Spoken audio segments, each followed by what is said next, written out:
Just never a dull moment. Hi, everybody. Well, okay, there we go. Now it's working. All right. Thank you all for being here today. Let's have some fun. Okay, so we are at the Greater San Diego Association of Realtors, and my name is Kevin Burke, and there's my telephone number. Again, as I always say, I prefer to speak with you, but if you want to just send me a quick email, that works too. I am going to turn my ringer off, or else we will definitely be interrupted. So I'm going to kill that. Linda's sending me messages. Okay, thank you, Linda. So that being said, let's go forward. I have some credentials, I guess, that make me qualified. I was chair of the rules committee for quite some time, but I don't know what I am today. We never had a meeting. Of course, I was the judge, a judge at the appellate level of the old Santa Court. But apparently every time they saw my name, they figured out a gig is up. So, I never had any real hearings that I had to have. So, we follow the rules. I mean, that's what we do. So anyway, thank you all for being here. And so moving forward, let's see, anything else in here that's relevant? No, I'm going to be adding to my titles. Starting next year, I'm going to be chair of the Legal Affairs Forum at CAR, so that's kind of exciting. I have yet to hear from NAR as to what I'm going to be chairing there, but that's the way it is. So we're probably going to be talking about on subjects that appear to be legal. I am not a practicing attorney. I want to make that very clear up front. I have no interest whatsoever. Linda will tell you I could care less. I think we work less hard than they do, and I think we make more money than they do. So, I do trial work, but it's limited to testifying as an expert witness. Again, standard of care for real estate licensees, agents' duties of inspection and disclosure, and market conditions in San Diego County. Conversation today not intended to be a substitute for the advice of your broker, nor for that of your attorney. I'm not getting in front of them. And please consult with them as appropriate, okay? All right, Amy, welcome back. So our webinars are intended to be interactive, and Rich, hi Rich, wow, hey Linda, Rich is here. Please utilize the Q&A button to ask questions or offer input, and I do look forward to hearing from you, and your questions usually help me to get kind of a barometer as to which direction we need to be heading in our talk today. And so I'm actually really pleased that Rich is here, because we're going to talk about some stuff that I think you're going to find interesting. So, so this morning we did fast stats. I showed you how to create those free flyers and things like that for handing out with your brand on them and all that. And this afternoon we're going to talk about the Collaboration Center, which I think really is a lot of fun. And so, as Rich always says, I need to get into the 90s, and this is going to be that step forward to doing that. So on Thursday morning, we'll talk about rules and tools, actually. And in the afternoon, I'm going to show you how to do searches across all of the different platforms and other MLSs as well, all from within your MLS that you are experiencing right now. So welcome to MLS week, I call it, because our classes all this week are MLS based. And I think next week we get into some winning listing presentations and things like that. So a little bit different. So member benefits. Today we're going to talk about Paragon. We're going to talk about Collaboration Center. Okay. And so I think it's appropriately named, by the way. So what is Collaboration Center, and how is it different from what we're already doing? So let's talk a little bit about that, because and then I'm going to get you launch into the program and show you what's going on. But decades ago, let me grab the microphone so you can probably hear me a little bit better. So decades ago, in a land far, far away, we created the ability of agents to send client handouts. Okay, so when you send an email out of the program, out of the MLS program, it sends it as a client handout, which means it sends it with the appropriate information redacted from the handout, like the seller's agent's information, contact, email addresses, all that stuff. It removes the confidential remarks section. It essentially only sends them what the client is able to see, or what the client should see. Okay, so but it always went out as an email. And I'm going to show you that archaic thing in a second. We're not going to create one because I think you all probably know how to do that. But then we created the ability of agents to create automatic emails. And it was the bane of our existence, as I say. And so why? Because there's a saying that you set it and you forget it. And the problem is we forget it all right. And they forget us. Because why? Because you told your client you were putting them on an automatic email. And so there was very little interaction. They would just sit around waiting for this email to come in. And then all kinds of stuff would happen. But they would forget about us. And a lot of times they would set up programs to, automatically send it to spam or things like that. But we never knew it. Okay. So we're going to fix all that here today. So 3 months later, of course, you get the message that says the client has unsubscribed. And so you're sitting there going, oh, why? I thought we were looking for houses, but of course you haven't talked to them in 3 months. And as any good salesperson knows, you have to maintain constant interaction, constant contact with your client. And if you're not doing that, then you really don't exist to them. And so setting them up on an automatic program just does not work. And so frequently we'll get the unsubscribe message. We'll call the client. We'll say, what's going on? And they'll say, well, you'll be very happy for us. We found a house to buy. And then you're saying, okay, well, let's go. And they say, oh, no, we wrote it through the seller's agent, or we walked into an open house or something like that. So you definitely don't want the unsubscribed message. Okay. But that's what would happen when we would tell them that we're putting them on an automatic system. Why? Because in their brain, they're like, we're really not that important to you. You just set us up on a program that automatically sends this stuff out. And since we don't talk about what those listings look like, then you mustn't really care. And so that's when we lose them. All right. So that being said, we think it's something that we did when in fact it's really something that we didn't do. And that is we forgot to communicate with the client. All right. And that's the important part. And so for some of you here today, I can see you are people that follow up constantly with a client. It's kind of like fishing, right? When you get one, you want to stay with them. And Joe Jelly used to say, don't let them out of your car until they buy a house. And I thought that was a little extreme, but that was a crazy market, at that time as well. So we thought that the drip system that people call it, and I kind of have a really hard time with drip system, but we thought that was enough. And frankly, what were some of the issues associated with the drip system? Because remember, the drip system was the automatic emailing system. And so we'd get the wrong email address. I get that all the time. I get, our own agents, Linda's agents will send me, can you put this client in this system? And so we'll get the message, we'll put in the email, we'll get nothing, we'll get a bounce back. And so, a lot of times the agent gives us the wrong email address. So, it's off by a digit or something else crazy, or some kind of free email or something along that line. And so a lot of times our email goes to their spam folder, especially out of the MLS, right? So, they've got to label it. We had the hardest time, where, Google and these other services that were out, arguably services that were out there, were automatically labeling us as spammers. And so, and that included our information coming from the MLS. So, and a lot of time when the client doesn't get it, the client doesn't know they're not getting it usually, and they don't know to think to call you up or to interact with you and let you know that they did not get it. And so sometimes the email gets lost in multiple emails. And I've said that to you repeatedly. If you send me an email and I don't respond pretty quickly, obviously not during the webinar, but if I don't respond, then send it to me again. It's okay, right? Because you're not bothering me. It's just, but the fact of the matter is, it might have just gotten lost. I mean, I'm sitting here thinking right now of a couple of emails that I know are buried in there that I need to address. So it just happens. And sometimes email gets inadvertently blocked by the client. When they unsubscribe, by the way, they knew they were unsubscribing. They've got to go through 3 different steps to subscribe and unsubscribe. And when they do that, it tells them all along the way, you're about to cut yourself off.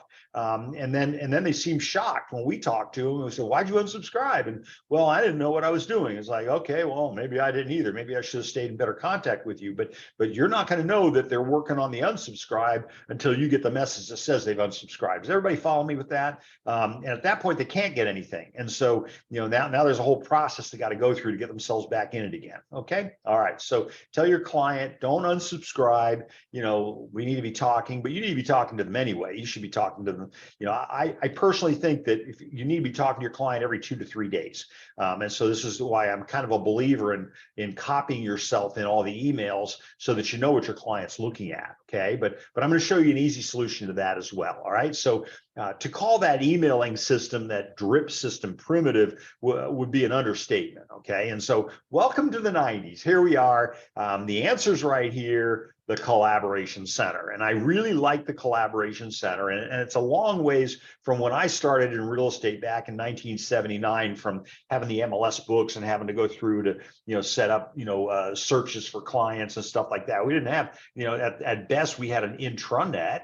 Right. I worked with a company that actually had an intranet, which meant dumb terminals, which meant, each computer was a standalone. There was no internet to go out to. The government hadn't released that to us just yet. So, so the Collaboration Center is a free service provided by your San Diego Multiple Listing Service, essentially your Greater San Diego Association of Realtors. It creates a website for each client search and allows the client to create their own client search. And that's going to be huge. And wait till I show you how that works. Pretty simple. Okay. So we'll go through it. A lot of times these things that we have, we don't introduce them to you properly, I don't think. And so as a result, we don't try new things. But as I always say, you can't break anything there. So I say, play with it, try it out, work on it, and see if it works for you. I've spent the last 2 hours just fiddling around with the program. I can tell you, now I'm going to have to figure out how to unfiddle around with the program. So I'll work on that too. But all of this, your client, the searches that you've created for your client, the searches that your client has created for themselves, you're monitoring their progress. You can see what they're doing. Okay. It's not like you're spying on them, but you log in, you go in, you get an email that says your client has done this, your client has done that. And you're monitoring their choices, not just their progress. And you'll get feedback. Feedback are here's your favorites, here's the rejects, here's the undecided, those kinds of things. So you do get that feedback. And now you have an opportunity to talk to your client a little bit more gainfully about what it is that they're looking at. I think it's really important because a lot of times our clients, believe it or not, they'll change their mind, right? So in the middle of the search, all of a sudden they were looking up to $1 million and now they're looking up to $1.5 million. And unless you're talking to them on a regular basis, you don't know that they've raised it to $1.5 million. And again, now you got a client running around bouncing off the walls, doing their own thing, and you're not aware that they've just raised their price range. And sometimes they've changed other parameters like bedrooms or building type or something like that. I had a client, I'll never forget, and they bought it in the Del Mar, the terraces right there, Sea Terrace, right there in Del Mar off Carmel Valley Road. And they saw a picture of a property, and it had on the kitchen floor, it had a black and white checker pattern. It looked like a checkers game or a chess game.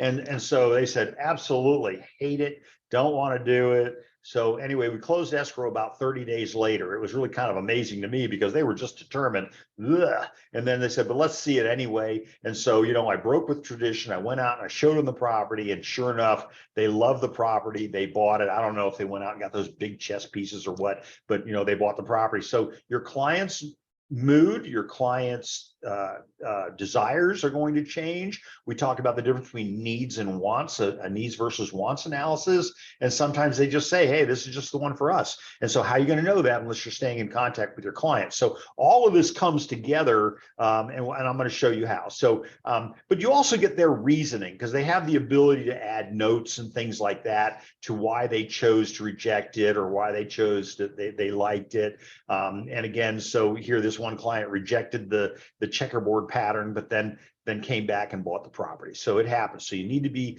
you need to be actively involved with your client. I think for most of us, we don't have like 60, 70 people that we're slapping into the program.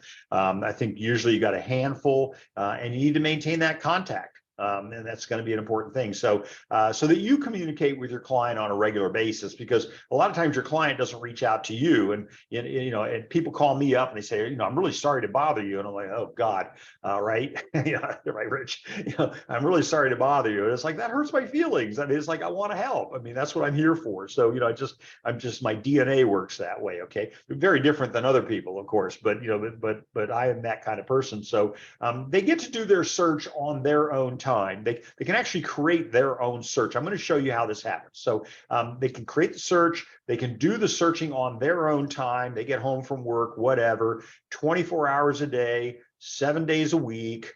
It's available, by the way, both for buyers and sellers. So I'm going to show you both. I'm going to show you how to do all this. And so, and by the way, it's in real time. So essentially what we've done is we've created a program that gives the client access to the real data. So when I say for the buyers and the sellers, so for the buyers, obviously we're going to create a search, and the buyers give us the parameters that they're looking for, and then of course they get the search stuff, and then they go, oh wait a minute, let's go take a look over here, and so then they can go in. You got to show them how to create their own search. They can create their own search. But then you can see that they created their own search. And so that's going to raise questions as to, okay, so why are you doing this? You told me you wanted to live in Hamul, and now you're looking in Bonsall. Okay, like what's going on there? And so, you have that conversation with people. Okay, you don't say I'm spying on you. You're not going to do that. And then what about the seller side of things? So we're going to talk about, you have a seller, and you want them to receive messages about the activity on their property. And so you are going to associate that property. You've all wondered what that associate contact meant in your listing input. Well, that's what it means. It means we're going to associate the contact with their property. And so then they're going to get all the data. They're going to know the showings. They're going to get all that kind of stuff. Is everybody good with that? Let's see. Welcome, Scott. Okay. All right. So again, in real time, which is really important. So first, let's take a look at the Collaboration Center wizard. I want to show you that first. So let's go in here, and I'm going to pull up. Oh my gosh, I got all kinds of stuff going on. Okay. So I'm going to pull up. Where am I? Here I am right here. Probably what I should do is show you how did I get here. Well, you don't care about that. So here's the home page, right? I had to log into the home page. And once I logged in, then I went down to Paragon, and then I opened up Paragon, and then it took me to this point right here. But you don't want to see all that. So Collaboration Center wizard, let's talk about that real quick. So I'm going to go over here. Where did it go? Sorry, I have a picture. I have my own picture in front of, bothering me and getting in the way. So, I'm going to go over here where it says preferences, and then over to the right-hand side. This is just the easiest way to do it, okay? Over here to the right-hand side, I've got Collab Center Preferences Wizard. And I want you to do this for a number of reasons, one of which, of course, I want to make sure you're DRE compliant with your signature in the program, okay? So it's only 8 slides, so it's not incredibly complicated, all right? But Collab Center Preferences Wizard, and so you can customize it with detailed contact information, all kinds of crazy stuff. Okay, so we're going to hit the start button over here. Is everybody with me? You can follow this at home if you're working on this. You can hit the start wizard part of it. You've got your name in here, your last name. You want your primary phone number. And yes, I'm sorry, I don't give out my cell phone number, so you can see my office number is sitting right there. And then down here, I could display a secondary number, obviously I've chosen not to do that, but I do want it to show my email address. I want them to be able to see that. I want a constant reminder of my email address, okay, because it's part of branding. And then I want it to display the web page. And then you could have a story video. Now, I haven't done that. I probably should. It's not that difficult. But you go onto YouTube, whatever, create your own storyline. and again, because this is the collaboration wizard, everything is treated in terms of the client handout, what the client can see. So, and it's your one client. So I'm going to tell you, probably could have a branded story. And some of you on this call today, I think you should do that. I think that's a good idea for you. So that being said, then I've got my social networks down here. And oh, by the way, this is just displaying it. Okay. And then in a minute, we'll see, where to create it. So under my social networks, I've got, I don't do Facebook, I don't do Tweaker, but I do LinkedIn, I do Instagram, more for fun than anything else. Lynn and I, we share those little crazy little memes and stuff. So I always thought those were pretty funny. But my story video link would go in here if I had already created one. Okay, so the embedded URL, not the shareable URL. Okay, so if you want to like me on LinkedIn or whatever it is, there's my address is LinkedIn. And then / Kevin M. Burke JD. Everything is Kevin M. Burke JD for me. And Instagram, same way. And part of that was because of the fact that somebody had already beat me to it. And so I had to create something unique. And obviously the JD is fairly unique. Okay, and then I have my picture. And I put that picture in there. You can load your own picture, or you can load mine if you want. But that's my picture at the Circle of Excellence, otherwise known as COE, which is one of my favorite initials, when I got all dressed up as president of the San Diego Association of Realtors back in 2019. So yes, it is within the 5-year window that the DRE requires for my picture being current. Everybody good? Now remember, I can go up here and I can change my image. I can click on that, or I can click on, delete, remove an image. I can do that as well. Everybody okay? All right, so I'm going to go ahead and move forward. And again, if you have a question, please put it into the Q&A field. Okay. All right. So I just kind of threw this together. So you want the About Me page, you want something about yourself. And again, it's not important a lot of times what you put in there. As I learned when running for city council, all politics is good politics as long as they spell your name right. So you're really just looking for a way for people to remember who you are, because you do want to be memorable. So I would put something in there, but this is the Collab Center About Me page, different from the Preferences Wizards, the other Preferences Wizards. So anyway, a whole bunch of stuff in here. I was very fortunate to get the American Jurisprudence Award in law school in real estate transactions. I don't know how I did it, but I did it, and I'm pretty proud of that. But anyway, so a whole bunch of stuff in here about me. I've created that nice little thing. And so that's my whole About Me page. Now, when you get here, if you can't get anything to load, then go up here and just click on one of the, click on the B for bold or whatever. And in fact, this here is all showing bold. I'm going to undo that because I clicked on the link at one point because there was this wouldn't open. Okay, so that's the solution to that. And again, if you have problems, MLS is really good. help@sdmls.com. You can always call me. You can always send me an email. Okay. All right. So let's go to the next item. And we're on page 4 now, so we're doing pretty good. Now, so the only website I've got in there is my company's website. I don't have any others in there, but notice that it is going to be on my Collab Center. That's important, okay? All right, and so again, I can add another one, I can edit this one, I can trash it, I can print it, okay?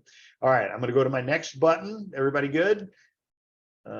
Questions? No. Okay. All right. So now again, I've got my display. This is the office's information. And so some of this I can't fix or can't change. Display primary phone number. So that's going to be the 509-7500. Here it is, the primary phone number. I don't have a secondary number that I put in there. Believe it or not, people get a hold of me pretty easily, right? So I don't give them 35 different telephone numbers. I give them one telephone number, and I am extension number 4. So, that kind of, that's it. And by the way, Rich, I think you're number 2 in there. Linda's number 1. And so, because I always figured let Linda handle it, and I'm number 4. You gotta, if you want to get to me, you gotta want to get to me. So hit the 4 button. Okay.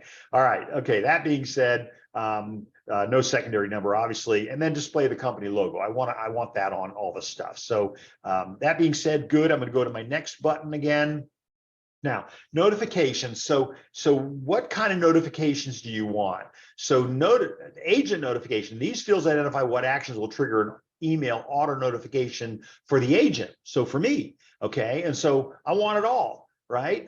What don't I? So I only down here only include comments in my collab center notifications if there are 50 or less. I just clicked on that one day as something for demonstration purposes. And then I'm going to scroll down here, and then what do I want the client to get? So I don't want the client to go crazy, right? I clearly don't want them to go to an open house without me. I don't want them to go on a tour. They're not supposed to go on a tour, right? But I do want them to get the new listings, the price change, or the status change. Now in our MLS, you have to put a photo in there within 3 days. So most people put the photo in there at the time that they take the listing. But if that's not happening, then you would check the box, notify on an initial photo added. Although in most cases, people are pretty good. They've gotten really good about that. I mean, there's a ticket if you don't put it in there within 72 hours or 3 days, but we're not going to focus on that for right now. Okay, that'll be the rules class on Thursday. Okay, everybody good? I'm going on number 7 and slide number 7 of 8. Select which search options are enabled in Collab Center. We're talking about Collab Center. So I've got in here new only. I don't have disable because I want them to get them, and I don't have agent preview because they're not entitled to get that in the first place. I don't even know why it's an option in there. Search classes, I've narrowed that down. I've got my residentials. I've got my 2 to 4s. I've got my lots and land. I've got my residential rental, just so that those would be available if people wanted to search by those fields. Okay. Now the rest of the fractional ownership, so timeshares, commercial properties, if I want those in there too, I can go ahead and put those in there. I find that most of my clients are residential based. Okay. All right. Searchable status. So again, whoops, lost everything. Where to go? Okay. You can see it. I can't. There we go, I'm back. Okay, so searchable status. And so this is going to require you to manually check these fields because I'm finding that under active, it normally just says active and back on market. So you have to physically hit contingent and coming soon. I've checked everything because I want them to be able to search for everything. Okay, that's all. So no big deal. That's my decision is to do that. And you can always uncheck it if you don't like it or they're getting too much information or whatever. Okay. And then finally, I go to next, which is my last slide out of 8 out of 8. I have unchecked some of these for obvious reasons. The only one that I really want them to get is the realtor valuation model. The others represent competitors to me in the market share. And again, I don't know why they're there, but they're there. So I only check the one. I want them to get the realtor valuation model. I don't want them to get any of the others. Everybody good? I'm going to hit my next button and it's going to say, congratulations, you've done it. We can go into the CMA preferences wizard. I'm not going to do that. We save that for another class. But in the meantime, you can always come back and reset all these things. But for our purposes, we're done with that part of the process. Now, here's the good news. Well, some of the good news. We have a lot of good news here today. So some of the good news is that as you create clients and you put clients into the program, it'll show up over here if they've got any kind of activity for you to view, right? So it'll tell you that they were, they've got comments on something or they've got some activity, they've got searches they created, those kinds of things. And then we have a seller's link as well. Okay, so I have already loaded myself in the program, but I want to show you how to do that. So there's a number of ways to create the collaboration center. I want to start us off with looking at doing it from the contact manager. Okay. I think that's one of the easier ways to do it. I've done this class so many times. Sometimes I create a search and then I add it to a new person or something like that. But let's just say you have a client and your client is looking for property. We'll talk about the buyer side first. And so I'm going to go in here where it says contacts. I'm going to click on contacts and now I can add a contact, I can view and manage contacts. Okay, so I was going to pick on somebody here by putting their information in there, but I don't think I'm going to do that. But let's add an. Actually, I've already added myself. So, but if I add a contact, I'm going to get this screen right here. And just so you know, I'm adding them from scratch. Just so you know, again, I have checked active. Now, if they say I'm getting tired of getting messages from you, and you'll be surprised when I show you the messages, you'll go, wow, those are really cool. So I don't think you're going to get that kind of conversation versus we're used to inundate them with emails. So what do I need to have? I'm going to have them. I've checked this box right here that says active. I check new only. I mean, I could have the others before, but we've already decided not to do that. If you want to know what those stands for, then here's the question mark. So if you hit disable, they're not allowed to create their own search. If you hit agent preview, it activates the agent preview where you disapprove the listing sent to your client and site. And so in other words, if you do that, if you do the third one, agent preview, then it won't send it unless you have enabled it. Okay. All right. So what do I need? Well, I need a first name, I need a last name, and I need an email address. That's really what I need, right? This is kind of like when I teach you about the open house and I tell you, you always introduce yourself, always give them two names, right? Kevin, Burke, and then normally people give you back two names. Some of you knew my former business partner who I'll never forget her standing in front of an individual, and she introduced herself, said, my name is this and this, and they said, okay, and she says, and your name is, and they responded with, I'd rather not give you my name. And so she said, can I buy a vowel? And then everybody thought that was really funny. And so they loosened up and then they gave her their names and they're right names, by the way. So I do need a first name. I do need a last name. Those are pieces of information you really want to get. And then you need an email address. And that's really all you need. Okay. I mean, there's some other stuff in here that we'll take a look at briefly, but I wouldn't get trapped into using this as a personal information manager, as a PIM. I probably wouldn't do that because it doesn't go anywhere. Okay, with one exception. I'll show you why. But how much stuff do you want to put in here? Now, what happens if you've got the wife's information and you put that all in there, and then she says, oh, by the way, my can you send this to my husband as well? And so down here, add the spouse secondary to notifications. You check that box, and then all you need again is their name and their email address. Again, the rest of the stuff doesn't go anywhere. I probably wouldn't get crazy about it. But if they've given you a work email, you might want to ask them, is this the email you want me to send things to, or is there another email? A lot of times they'll tell you, I've got another email address, please send them this other email address. Because that's, I don't want it going to my work address. I don't want them to know I'm moving. I'm here looking at property and I'm from Illinois and I'm looking to buy because I'm getting a job here. And so I don't want my Illinois boss to know that. So that's a good way to get personal email addresses, which are less likely to get blocked.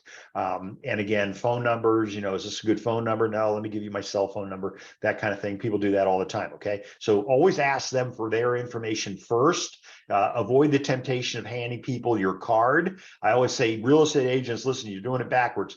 Don't give them your card, ask them for their card, okay? So then you get all that information, which now you're going to edit because they're going to give you how they want you to contact them. But if you give them your card, then they're always going to, don't worry, I'll call you. You'll never hear from them again, okay? Sorry, 44 years of doing this, you'll never hear from them again, okay?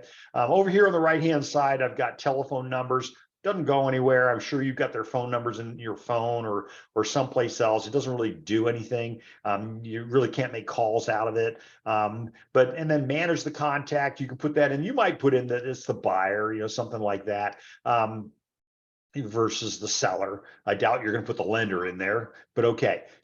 But the one thing I do want to show you is the use reverse prospecting. And so I'm going to check the box, use reverse prospecting, and then I'm going to call them Nancy. Again, not their real name, but why? Well, because the reverse prospecting, if an agent knows how to use the program and they take a listing and then they look in the listing to see if anybody has a prospect for it, okay, because you're going to save their information on what they're looking for. Now they can contact you, and all they have is Nancy. And so they call you and they say, hey, I just took a listing and I'm wondering if you have a client, I think you've got somebody by the name of Nancy who's looking for a property with features that my property has. You see how important that is? I think it's a great tool, and a lot of people don't use it. Does everybody understand what I'm talking about? I mean, it's a really big deal. Okay, so use reverse prospecting allows agents to match properties to this prospect. Your name and prospect's alias name will be displayed in the search results. So whatever the alias name is, again, that's why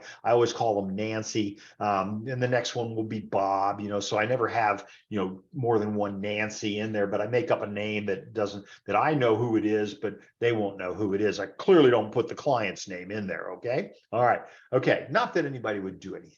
Okay, all right. So that being said, address information, if you're going to do mailing labels, go for it. But the rest of this stuff really doesn't go anywhere if you follow me. Okay, everybody good with that? Okay, so now after I filled in the first name, last name, and the email address, then I would hit the save button. All right, so that's all I got to do. Well, let's go ahead. I probably should just do this.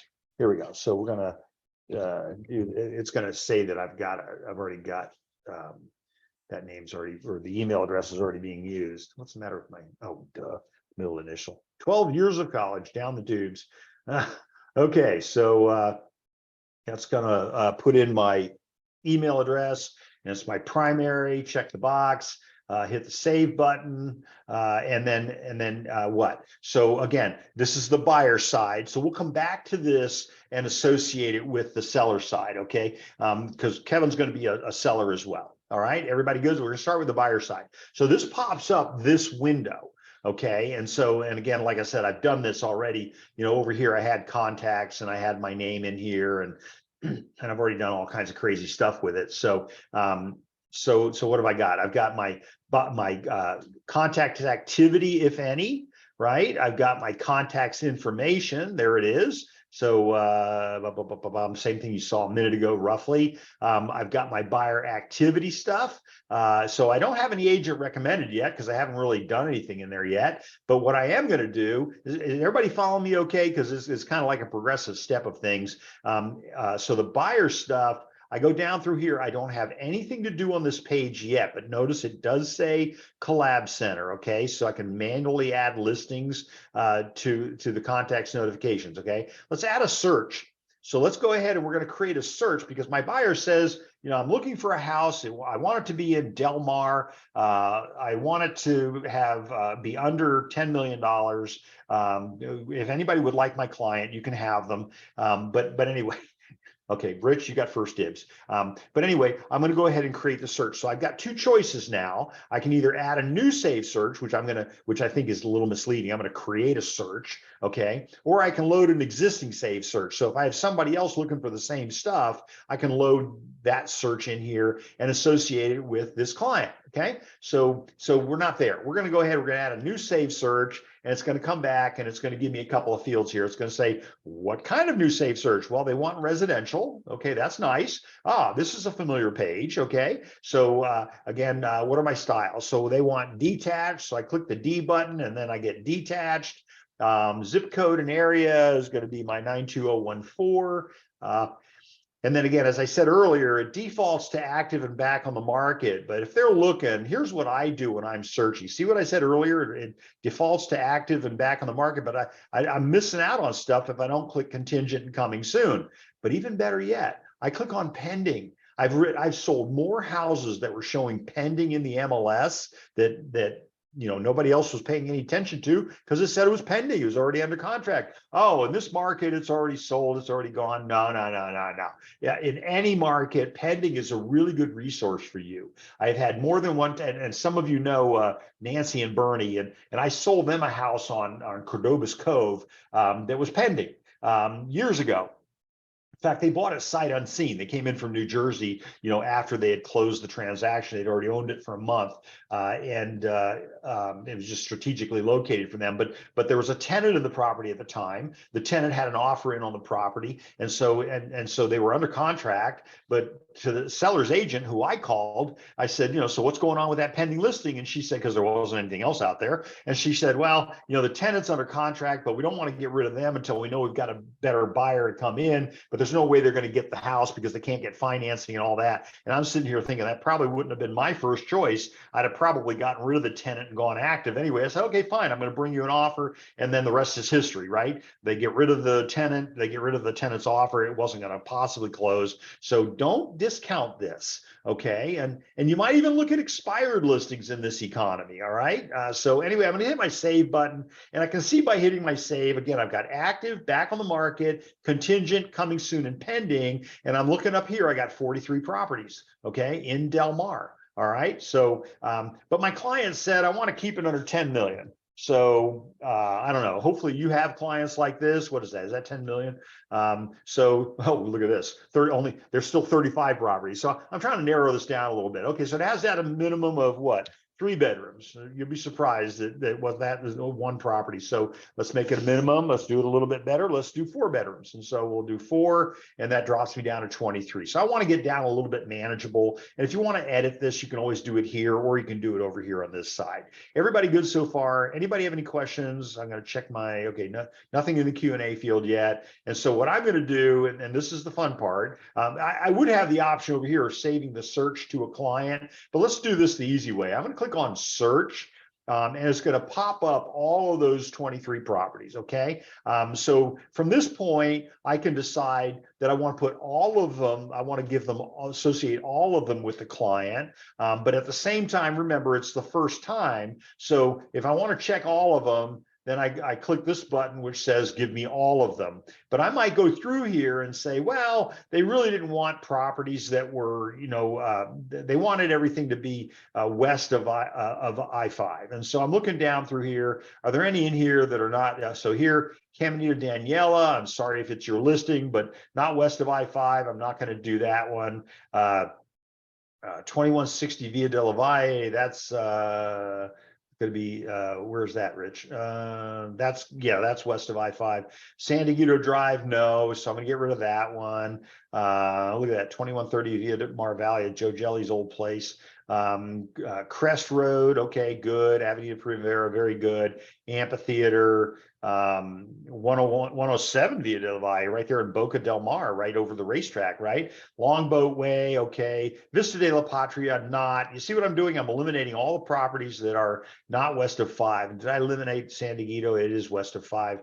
Might have a little bit of freeway noise, but okay. Avocado Place, that's east of 5. What else? Anything else in there? Everything else is good. Okay, so now I've selected the ones I want the client to see. Okay, and so I've got 2 choices. One of them is I can save a search. If I click on save the search, then it saves it as a search, but it doesn't associate it with a client. If I click on add to cart, it'll save it to the client. Okay, so what are you going to do? I want to save just the selected 20. I'm going to click the save button. And so it has successfully saved the listings to the client. Everybody okay with that? All right, we good so far? Okay, all right, so now I'm going to go back over to, get rid of my systems grid because I don't need it really anymore. I added that search. I'm going to go to my next button, and now I have under agent recommended, here's my 23. Okay, so 23 listings, and it appears already that I've decided, I did this earlier, so I apologize, but I've got one favorite, one possible, one rejected because I wanted to use this as a model for what we're doing. Is everybody good so far? Again, Collaboration Center, the contact has not accessed the website yet. And so you're going to get that message, and I'm going to show you how to fix that. Okay. So I can also go in there and manage the listings. I can pull these all up. I can add notes to them. I can do things like that. Everybody okay with that? I can add more listings. I can delete them. I can do all that. And then, so what can I do from here? Again, I can add listings, I can add notes, I can also view the collab center. So let's go up there, let's click on the view the collab center because I want to see what it actually looks like. Okay. All right. Again, we're working on the buyer side of things. Okay. So, so this is for this buyer who happens to have my name. All right. And so on the buyer side of things, I see buyer activity. And then I also have seller's activity because I've already associated myself with as a seller of a property that I have listed. So I actually have it listed for somebody else, but anyway, I've got my buyer activity. Here's all the listings under the buyer side of things. So this is the listing activity, and this is all I did was I went down through this list. You see here's my dashboard, 24 updates, 22 new listings. There are 2 open houses in there, which is kind of unique. And again, this is the client side, client facing part of things. They can see the 2160 Via Mar Valley, which again is that road right past Sea Point and before you get to the 101. So they can do a lot of things in here. They've also got access to Pine Needles, which is also going to be an open house. Now, they have already said that the Pine Needles property is a favorite of theirs. They've checked that box. Now, what about VMR Valley? Well, they want to own a legacy property. They want to own something that's been owned by a very famous person, and so they love Joe Jelly. So they're a little bit undecided. So they're going to click that as a possible. Okay. Now, what happens if they look at these two? These are their open house choices, and so they look at these two and they go, well, what are the advantages one over the other? Because we don't want to look at 15 properties. So what do I want to do? I want to compare two listings. So right here, I'm going to click on the compare button, and then I'm going to click on my second compare button. And when I do that, it will load the two properties up and put them in side-by-side format. Everybody see that? This is your client doing this. Okay. So again, 5 million, 4 million, so there's some advantages to being closer to the ocean, but you're going to pay more for it. I see I can look at photos, so I can start, scrolling through the photos. And again, this is VMR Valley, and it does have some nice sunsets from it. I remember I was holding it open one day, and it's got actually, I'm assuming it still has a spiral staircase in it. And my client came in, and they'd been involved in an automobile accident, so they really couldn't go up and down stairs. So you remember, people show up. So it was a struggle for him to get to the top floor, but he ended up doing, I think, 3 real estate transactions with me, and that was not one of them. So he clearly wasn't going to be able to do that, and that was his statement that he couldn't do that. So, again, I can click on the photos. I can look at the various photos of the view from the property, all that kind of stuff, the inside, etc. I can also look at, so I'm in photos, but I'm also in property information down here. And so you can see they're both in Del Mar. They're both the same zip code. Anyway, without going through all that, I don't need to explain the listing. Everybody can see this. And again, these are all, interestingly enough, apparently I'm looking at this from my window, which does allow me to see the commissions. And so that's how much they're paying for that. 1985 built, so it's going to need the defensible space issue, perhaps, if it's in a high fire severity zone. But it escapes lead-based paint, it escapes earthquake, and the year build over here is probably going to could escape everything, by the way. So here's my virtual links. Here's all my stuff in here. So you get the general idea. They get to see all this stuff about the property. They can look at also at the map view to get an idea of where the two properties are in relation to each other. They can also click on, if they go into here, click on the street view. And this is kind of interesting because from the street view, they can do a lot of stuff, right? They can move around, they can go back and forth, look at various parts of the angles of the property. They can grab a hold of it. And I know Linda doesn't like it when I do this, but you see, they can do a lot of stuff with that street view. Of course, I don't think they really wanted you to see the truck across the street, but that's the way it is. Okay, everybody good with that? And the same thing happens over here on Pine Needles. I can look all the way around the neighborhood, up and down the street, that kind of thing. So you get an idea of what your what's going on in the neighborhood. Okay. All right. So I wanted to show you that. This is what your client's looking at. This is what your client can see. Okay. Everybody good? So I'm going to close that window. And again, if you have a question, stop me, just type it into the Q&A field and I'll slow down and go back over it again. So again, at this point, we're looking at open houses, but I want to look at all the new listings. So I'm going to click on new listings. And so then here's all my other choices. And that looks like a pretty nice house on San Diego. Apparently it's the one we've been waiting for. There's one on Luzon. There's another one on San Diego. So these are going to be all the properties that are going to pull up, again, under $10 million, right? But there's 22 of them. And so, I can look at them in a grid, tile view, because a picture's worth 1,000 words. I can't imagine anybody taking a listing today and not putting a picture in the MLS. Look at it. These two are pending already. So tell me again about how it's a slow real estate market. I mean, unbelievable. Luzon is gone or pending. Okay. San Diego. Remember, I said I want to look for pending. So it's going to show me the pendings. Look at all the pendings. Is this crazy? A lot of pendings. Okay. And so people, they're spending money on this stuff. Joe Jelly says they're not buying shelter. They're buying houses because they want the houses. And again, these are under 10 million. So a lot of them are just happy that they're available. So everybody see what I'm talking about? So this is if I wanted to look at the pretty pictures. I can always go back to my thumbnail view to look at each one of them. And then finally, I've also got my map view so I can see where they are on the map. Obviously all over the place. Let's go back over here for a second. So this is where I make the decision as I'm looking at the data, whether I'm going to favorite the property, whether I'm going to make it a possibility, whether I'm going to do a thumbs down, reject it, or I want to put it into a custom folder and save it for comparisons later. And again, I already talked about showing you how to compare the listing. Now, here's the thing. So when they check these boxes, and I've already checked one of each just for two possibles now, that's going to show up in your window. So you're going to see it in your MLS. Okay. All right. Now, view detail. Let's just go over that for a second. This is the big ticket item in this property. You can see all this. And by the way, there'll be additional links down towards the bottom. I see they didn't take my class on putting the bigger number first, right? So should be 17 by 16, 12 by 11. All right. Anyway, okay. Features, et cetera, et cetera, et cetera.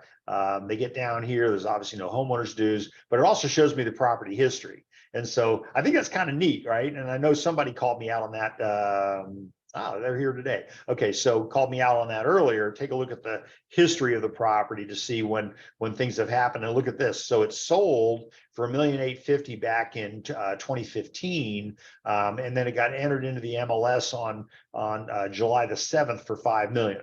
And so the original 1209 entry was 2.745. So that would have been before the 2015 sale. So it might have been a little bit too high at that point. Again, my valuations, my realtor model, if any. It also has a mortgage center in case people want to figure out people that would, I don't know. I'm finding my experiences that properties in this price range, there is no financing. It's all cash. There's a lot of cash out there. What's your estimated payment? So $19,000 a month, piece of cake. I make that probably in about 20 minutes. So good, got it. And then information about the community. And again, you never want to quote demographics. You always want to refer people to the source. But this is the community's information. Look at that. Days with sunshine, 68%. I think it's higher than that. Average household income in the area is $249,000. I can look at the schools, and you definitely don't want to quote schools, right? You always want to send them to the source, and they can see where all the schools are. Del Mar Hills Academy, all that kind of stuff. Let somebody else quote those things. Keep yourself out of harm's way, because schools will get you in trouble every single time, right? I've had it. It's a subject of a lot of litigation. Nearby establishments, if any. I don't know if Nugent's is still there, but it should have those kinds of things. Everybody see what I'm talking about? All the stuff that's available to them. Del Mar Automotive, I like them. They've worked on many of my cars over the many years. And then finally, home values in the area. So you can see what's been going on statistically. The buyer can see this, what's going on statistically in the area. And again, going back to first quarter of 2021, huge spike, and then drop, and then now we're ricocheting back up again. So home sales, that's trending. Then the home sales transactions, it gives you a list of what those are, but you can already tell by looking at it that they're not really good comps. So 620 Solana Circle is a condo, so I don't know why they picked that. Sierra, also a condo. Orchid Lane is a house. And these are just things you got to know from experience. Sierra, again, another condo. So they're not even really using good CMA. I'd probably use the MLS's CMA, or I would use the RPR, something along that line. Everybody good so far? That was my total view. Then I have my map view, shows me where the property is. And then again, I have my street view, so I can do crazy stuff. Is that true? Yeah, that's yeah, I get it. Okay, that's by the way, this right here, this used to be the old Del Mar Airport. So before you got over there to the fairgrounds, this land right there was a landing pattern for dirigibles back in the 50s and the 40s, during World War II. The Army had bases at a lot of houses on the hillside. Nobody else was here. So anyway, just a little bit of history. Okay, all right. So that being said, I'm going to close that window, taking me back to my original window. And again, 23 recommended properties for the client. So that's my listing activity. When I look at recent sales, there aren't any recent sales in the area, but I'm going to look at my communications. So you definitely want to be communicating with the client. And so no open comments yet. They haven't initiated anything. And then again, my saved folders in case they wanted to put some properties into. So again, it creates automatically when you created a favorite, which is, this is the one on Pine Needles. It put Pine Needles into the favorite folder. And then the other two via Mar Valley and what was the other one? Lost it already. So two possible listings in there, and then one rejected listing. And again, I don't even know why we rejected it, but that's what it does. It creates custom folders for you. So that's on the buyer side of things. Okay. Anybody have any questions about that? I'm hurrying along. I'm trying to get, but I do want to answer your question. So seeing none. What about the seller side of things? And so let's go back into Paragon really quick. So here I am on the buyer side. We looked at the Collab Center. And again, here's the information. It all got saved. It hasn't updated this one as possible yet. There should be two possibles, right? And then the one thing I did not show you that doesn't show up here because I've already invited myself was the sending the introductory message. So let's see if I can do that under the seller side of things. So on the seller's activity, I've got I can associate a property. I've already done that for purposes of getting things moving along kind of thing. But you'll notice that ultimately when I associated this seller, myself selling a property, I associated with a listing that I have in Chula Vista, obviously. And so, I can click on the view detail, it'll pull up the listing. Again, this is the full handout. Oh, I guess Joe's the listing agent. Okay. All right. Anyway, so I can view the detail. I can do this. I can view the detail. I've enabled the sell side site. And then I also have the weekly report that I want to get.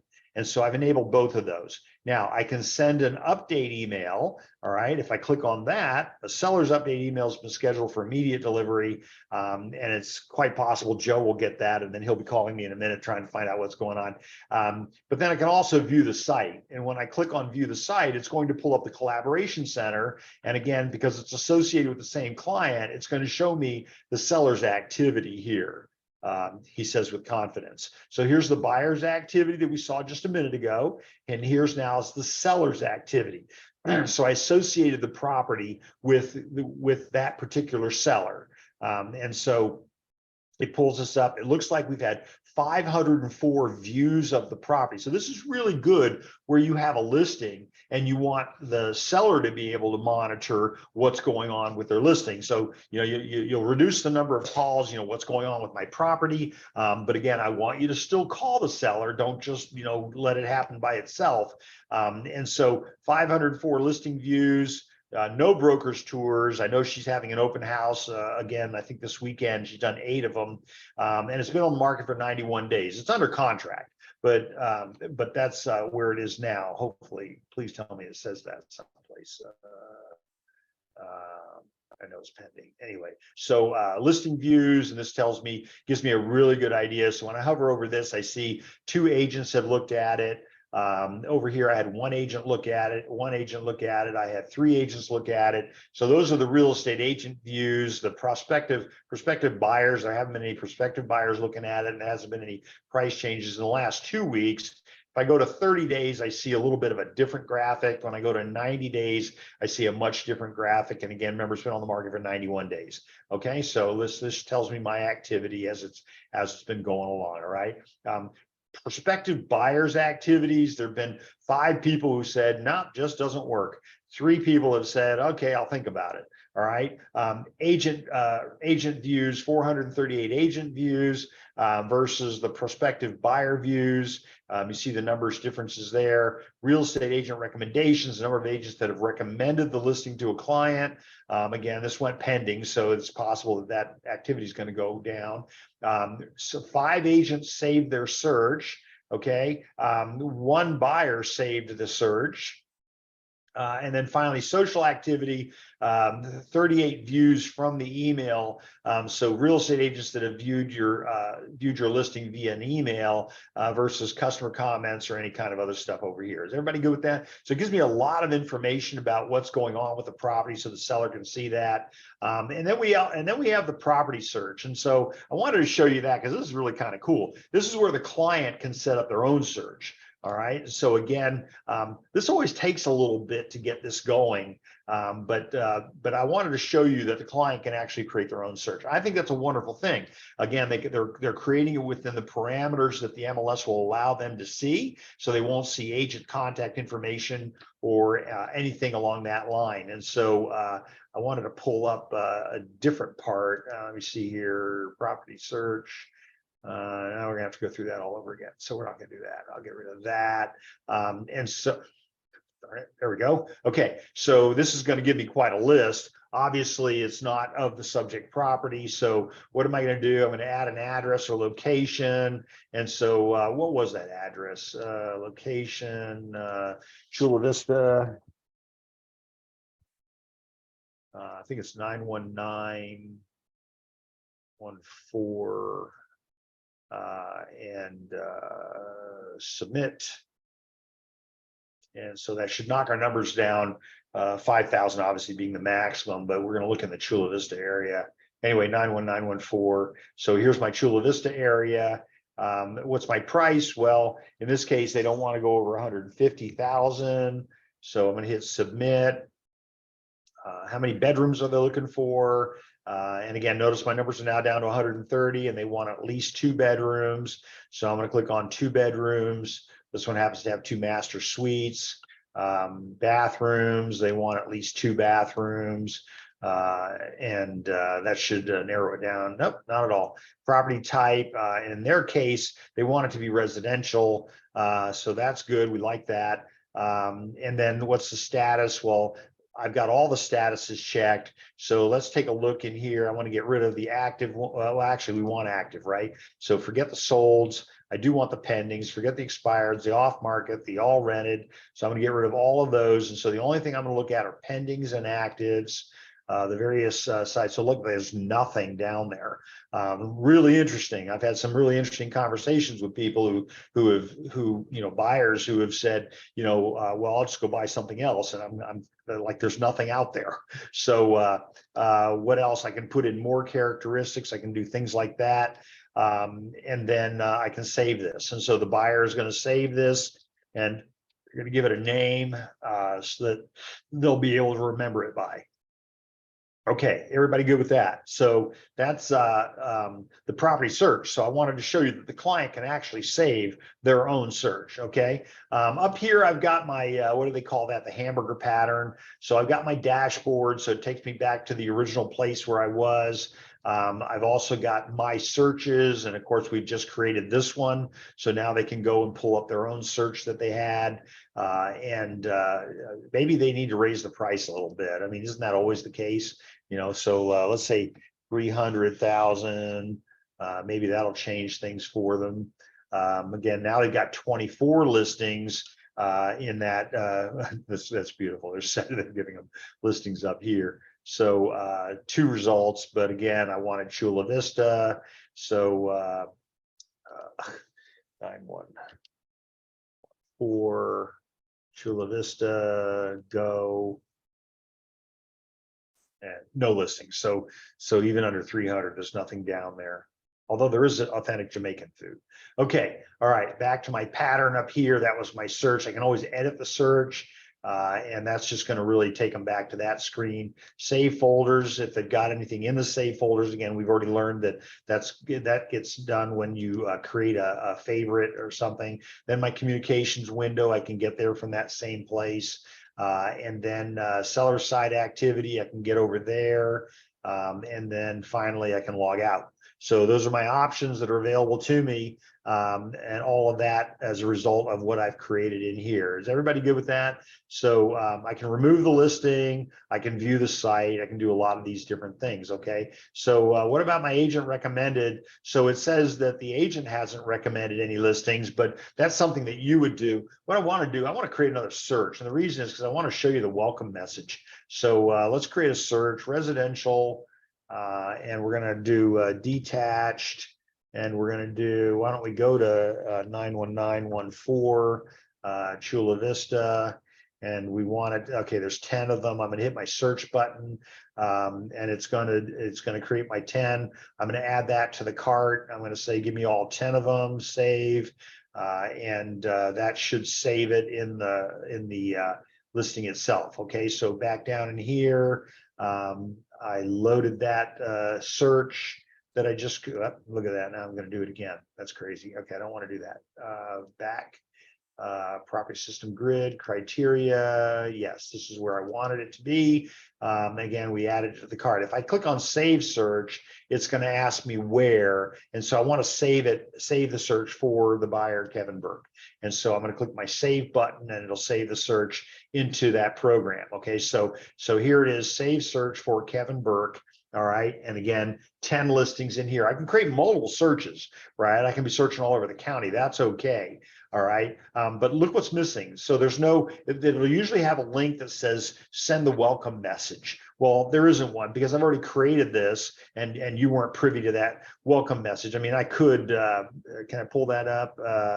I closed Outlook, so I'd really rather not do that. However, I can take you over here to the inbox. And from here, we see activity notification for your Collaboration Center website.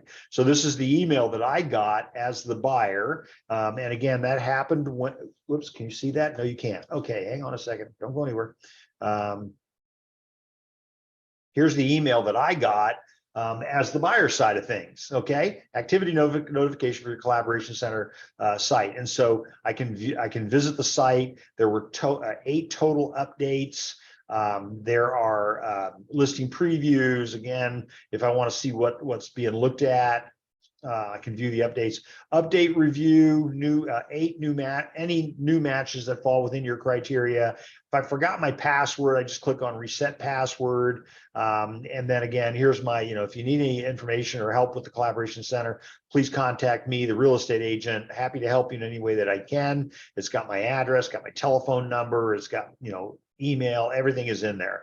Is everybody okay with that? And if I want to look at the site myself, then I can go ahead and view the 8 updates by clicking on the link. And again, this takes me to my Collaboration Center. You see how convenient this is? So this is updates to the dashboard. And so again, Avenida Loretta for $1,635,000 in Chula Vista. I have a whole bunch of them in here, but then again, I had some listings from before. Eagle Valley Drive, everybody see, we've already gone through all this, so I don't think I need to do this again, but it's got all these listings for me. These are the new matches. This is the stuff that just came up recently. And again, I like that open house feature because it tells me who's holding what open, and it tells me, gives me all the details about that open house. Okay, so again, view the detail, and I'm looking for it. Here's my open house information. It's going to be on the 29th. What is that? That's Saturday, 12 o'clock to 4 o'clock.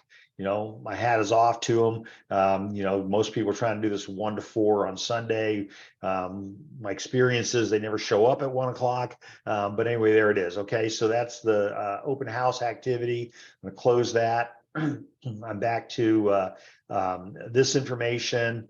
Again, recent sales, communications, all this stuff that we've already talked about. Okay, look at that one, sold. So I've even got my sold listings in here.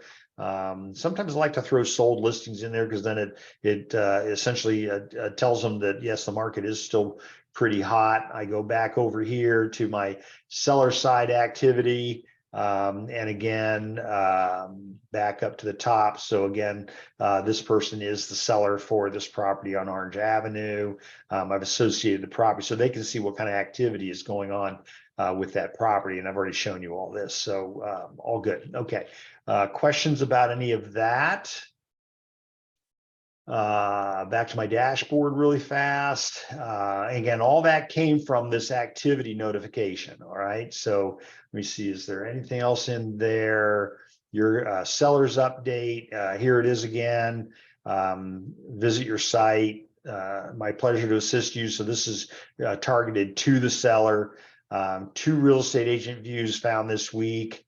So let's click on that link because I want to take you to it again so you can see, and it is showing up in your window. So let's see if it actually shows them.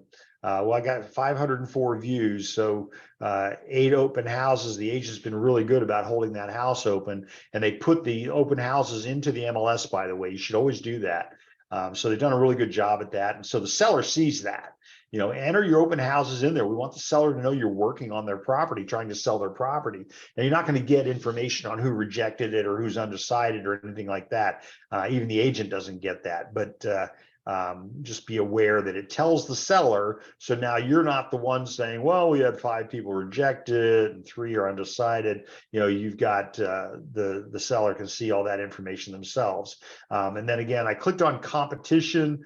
And so again, this is in their terms competition. So same number of bedrooms, number of bathrooms, plus or minus 1.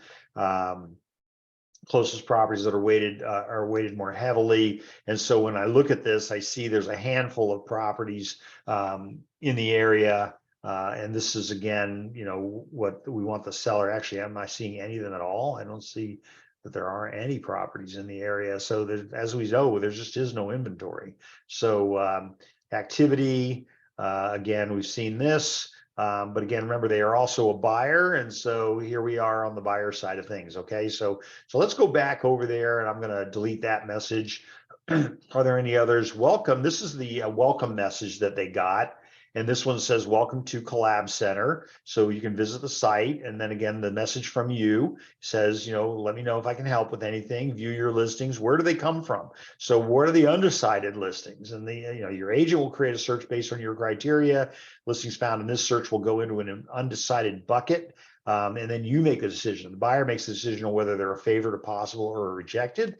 And then on the right-hand side is the agent sending a recommended listing that you can agree or not agree.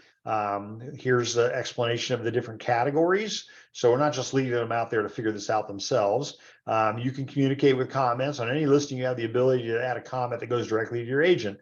The agent can then answer, and we'll go back and take a look at that in a minute.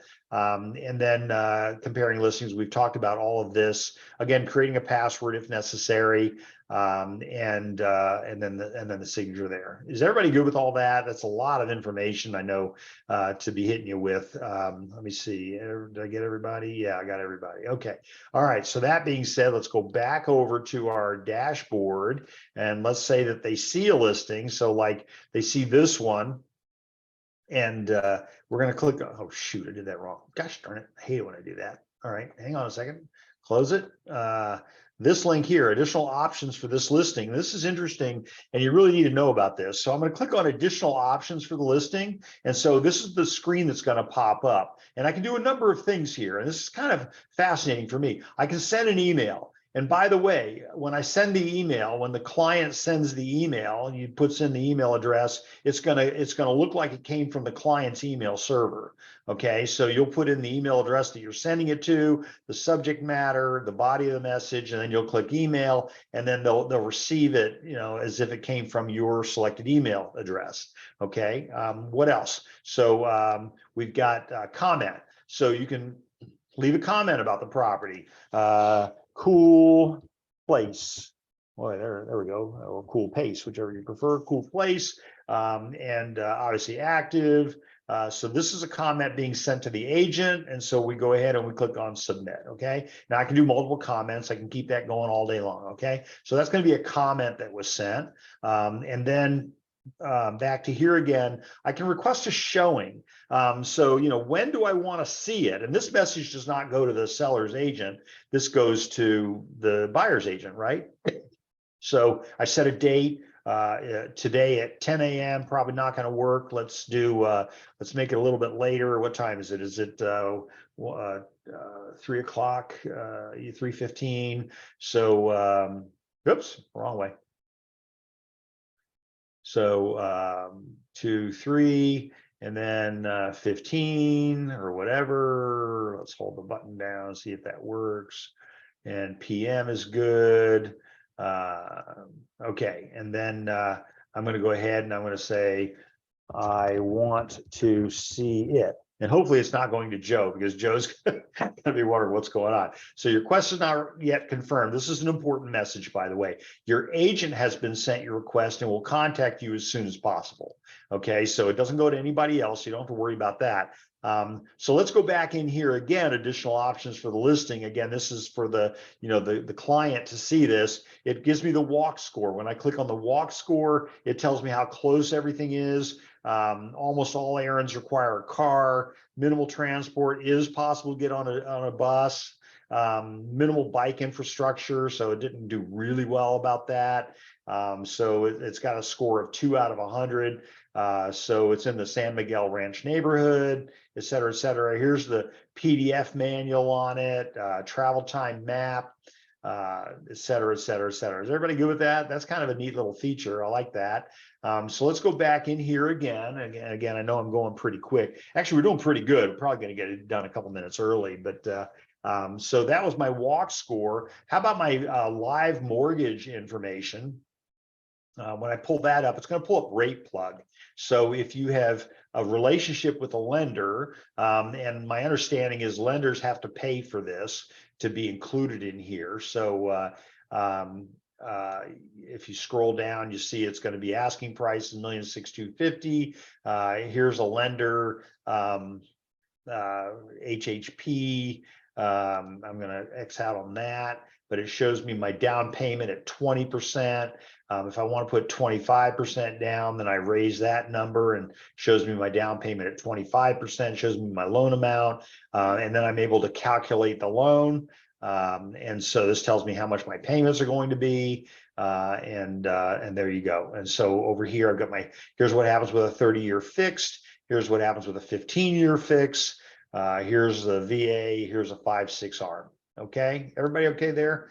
Lots of really good stuff. I don't have a lender partner added in there. I should probably do that. But again, if I click on the link, it pulls up rate plug, and then I can go ahead and log in and sign in and do all that happy stuff. Okay. All right. Check with your broker. Your broker may have a preferred lender that they'd like you to use. And then your lender, of course, is probably going to have to pay to play. So here's all the calculations. I think this is incredibly helpful. I'm surprised to see that the APR is almost at 7%. But as we've seen lately, there's some fluctuations on the loan interest rates, et cetera, et cetera. As I said earlier, Linda's got a 6 1/8 and she's got a 3 1/4. So it just is. Okay, that's my rate plug information. I think I've had enough about that. X out of that.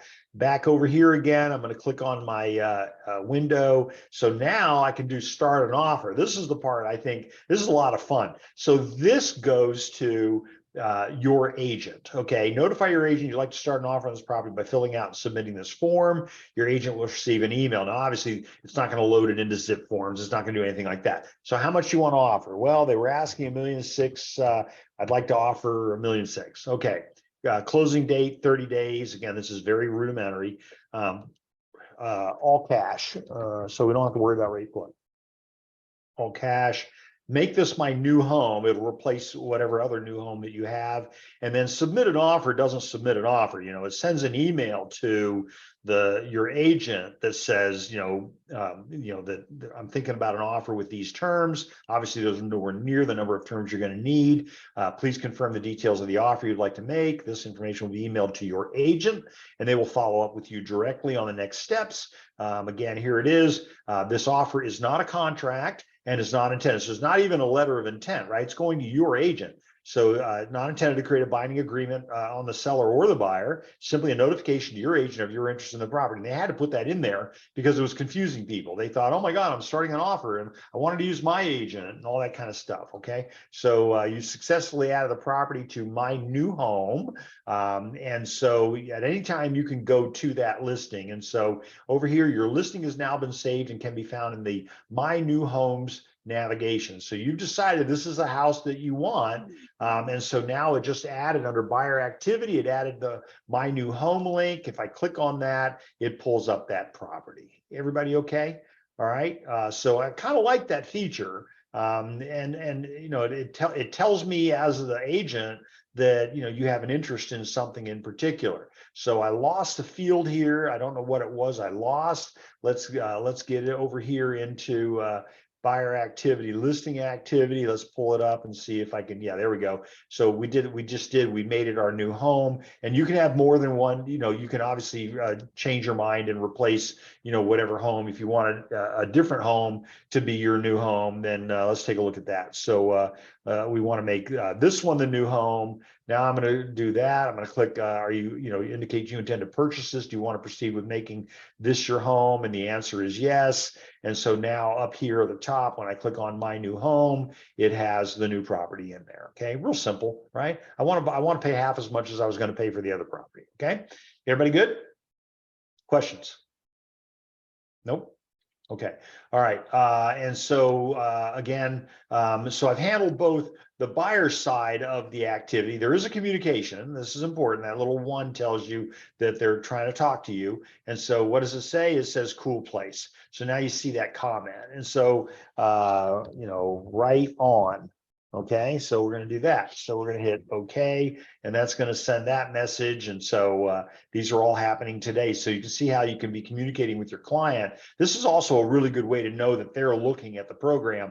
You know, how many times do you have those automatic emails going out where you don't know if they're looking at the program, right? You don't know if they're even getting your emails. You know, 9 times out of 10, they don't communicate with you that they're getting the emails. And so you're just kind of left up there wondering what's going on. All right. So important matter there. So we did that. I'm going to go over to My New Home for a second. It doesn't change my communication doesn't change to 2. It should have 2 messages in there now. So it says down here that I have 2. Okay.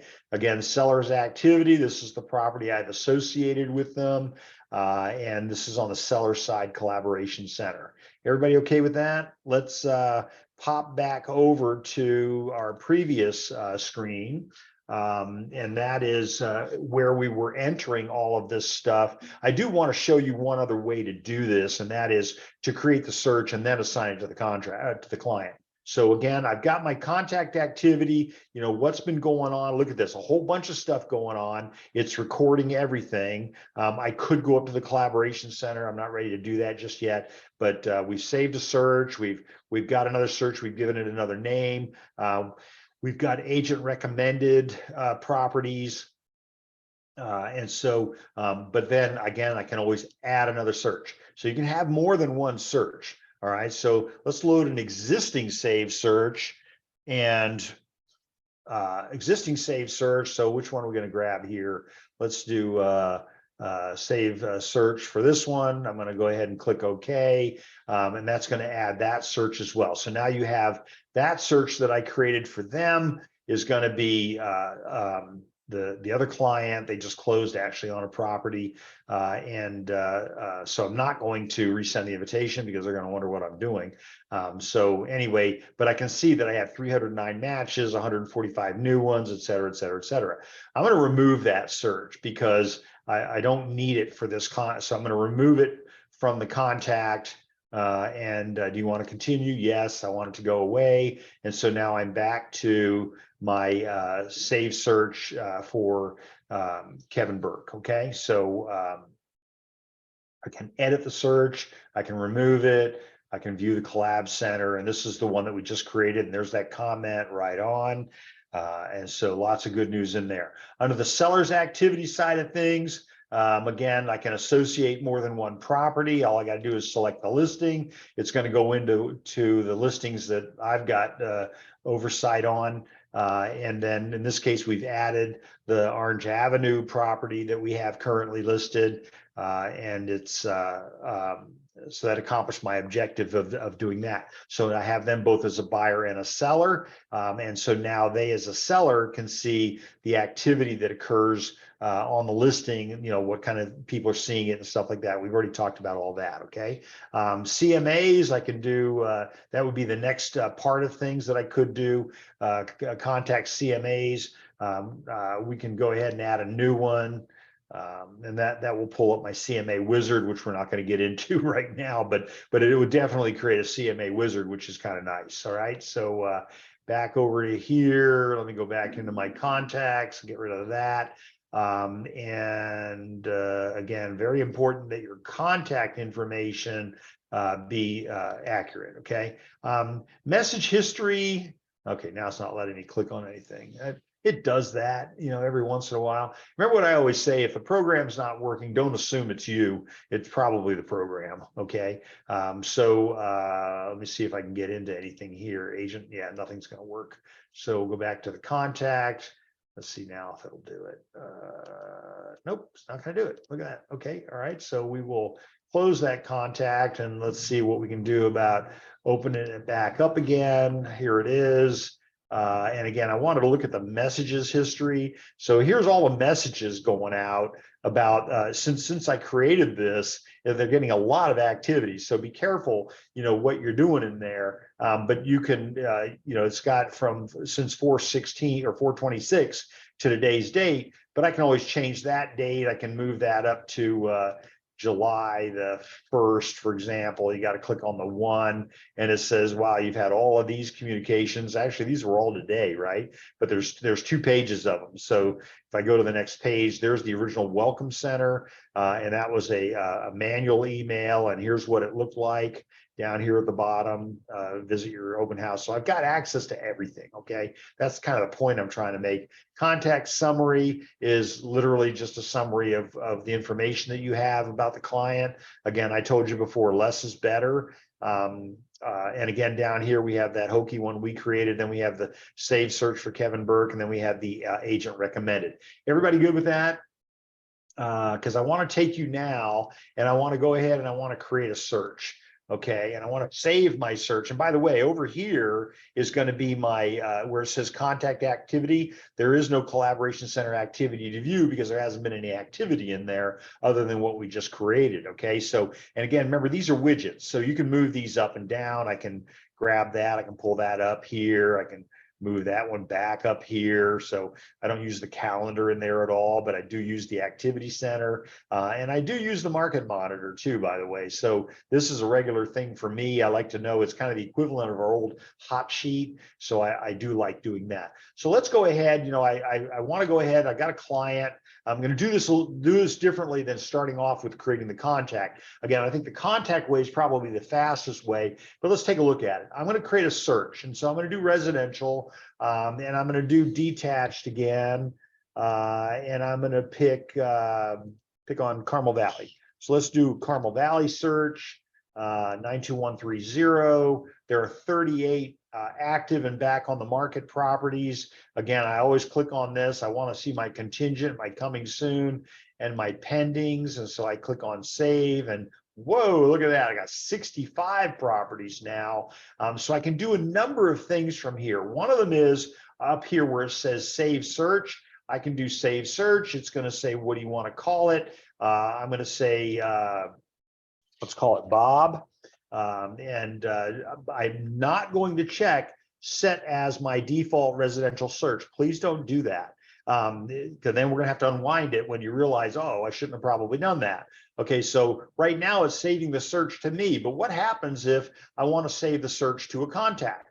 Okay, and so this is the other way to do this, right? Remember, I showed you already how to go to contact first and create a new contact off of the contact manager. Now I'm going to show you how you create your search and you say, wow, I do have properties for this guy. So I'm going to click on contact, and then I'm going to either assign it to a contact, in which case it'll pull up my list of contacts, right? And so there's the one I'm going to assign it to, or I can add a new contact. And so same thing as before, I'm going to put a first name, a last name, and an email address. And that's really all I really need. Is everybody good with that?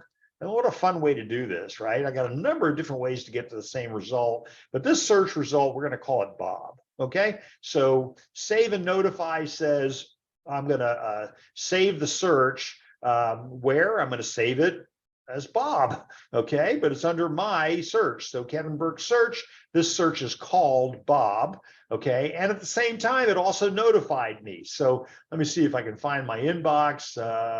No, let's see, is it over here?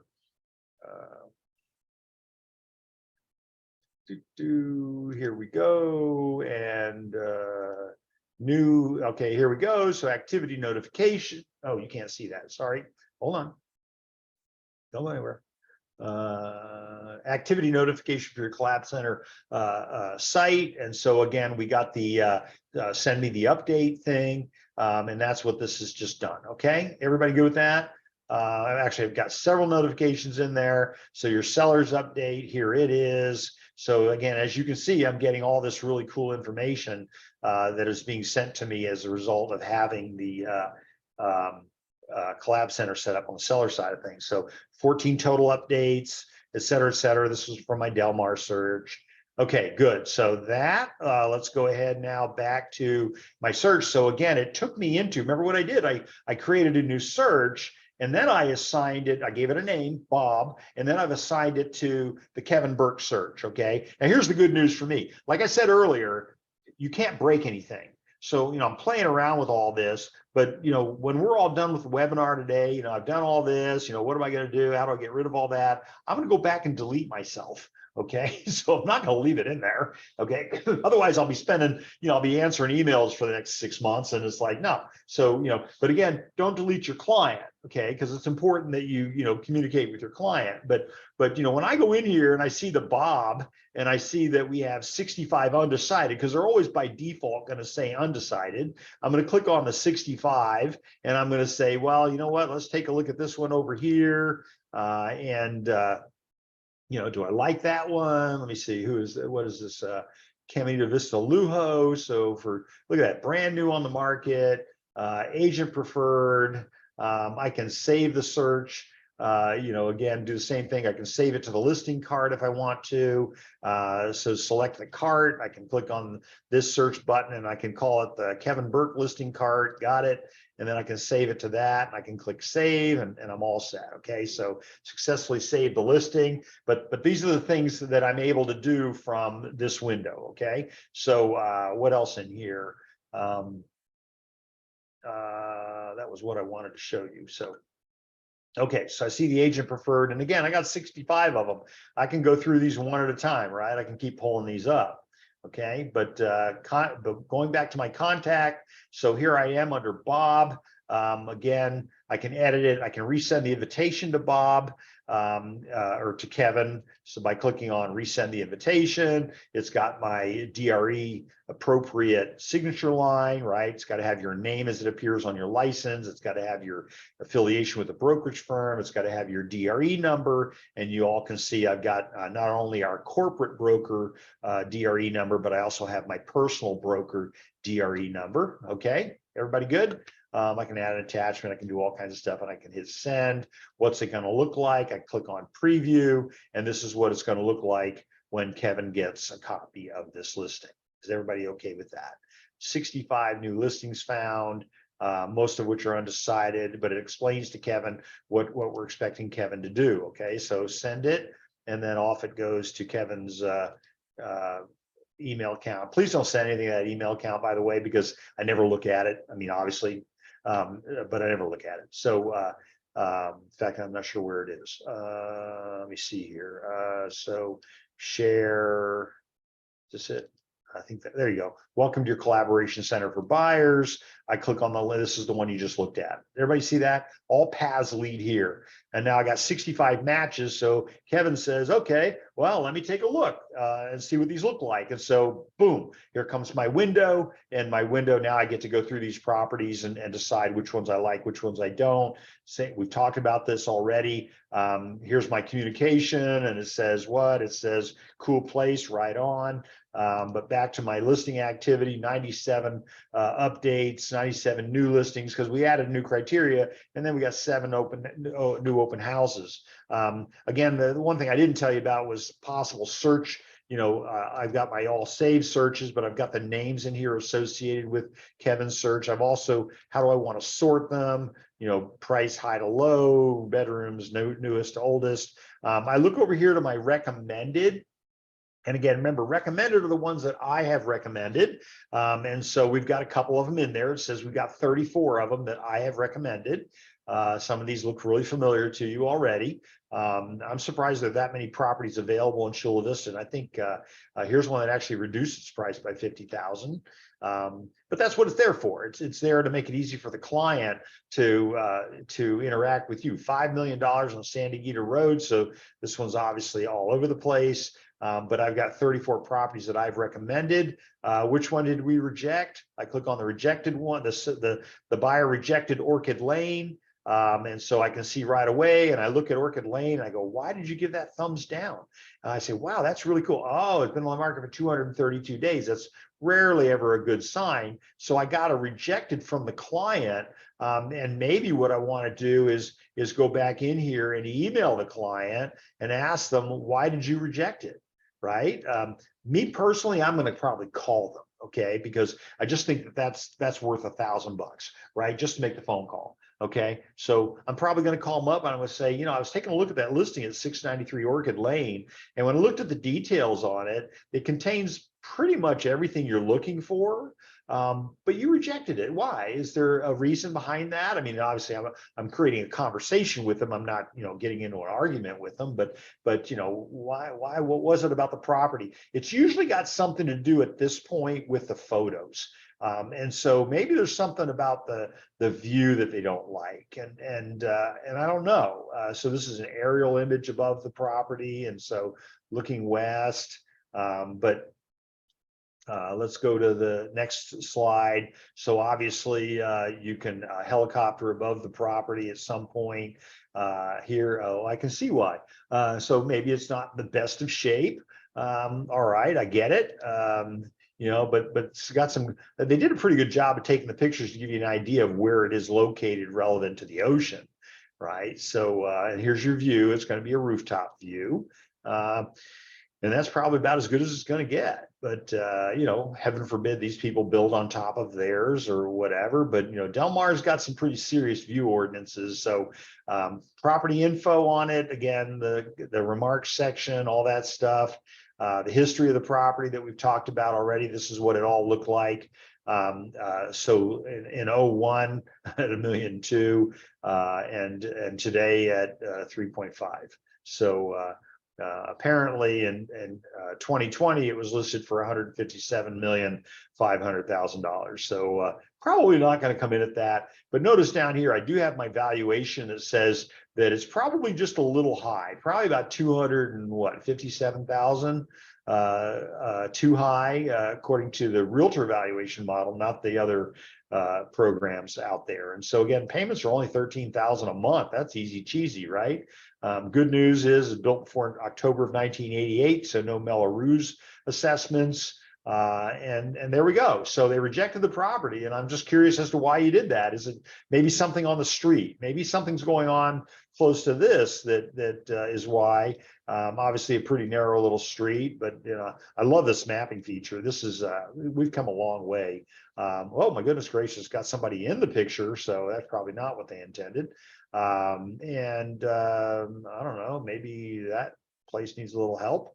But again, it's Del Mar. It's on Orchid Lane, for crying out loud. It's not a very big street, and most everything around you is pretty well to do. Okay, so all right, valuations, we talked about that. Community, obviously the world's best place to live.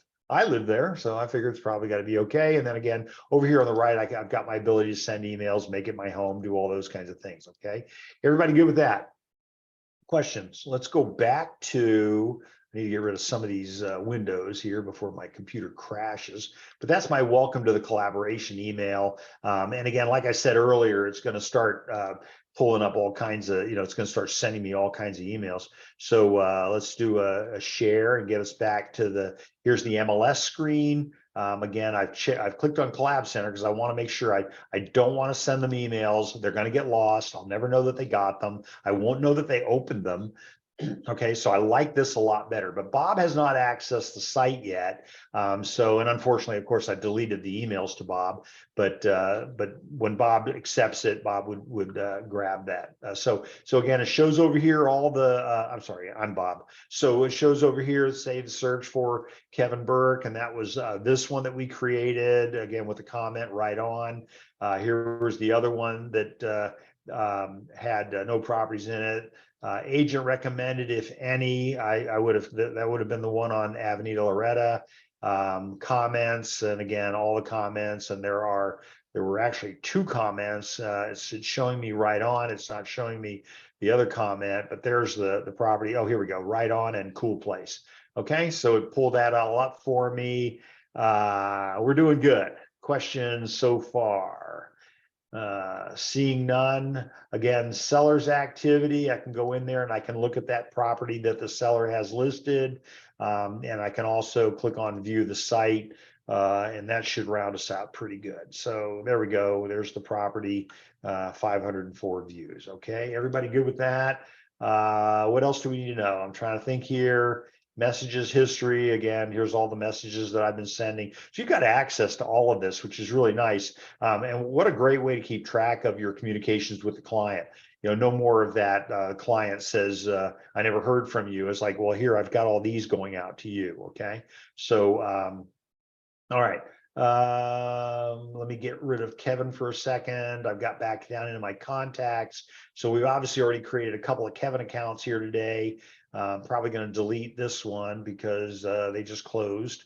But I've got a couple of here. This one doesn't have anything in it, so I'm going to click on that box and I'm going to delete it just because I like to keep things nice and tidy. So here's where my question comes up: do I delete the contact, or do I delete the contact and the search associated with the contact? I'm going to delete both. Okay, because otherwise I got a bunch of saved searches in my program that, you know, I don't know what's in there. So when I go up here to the search part of things, I can go over here. You see where it says saved property searches?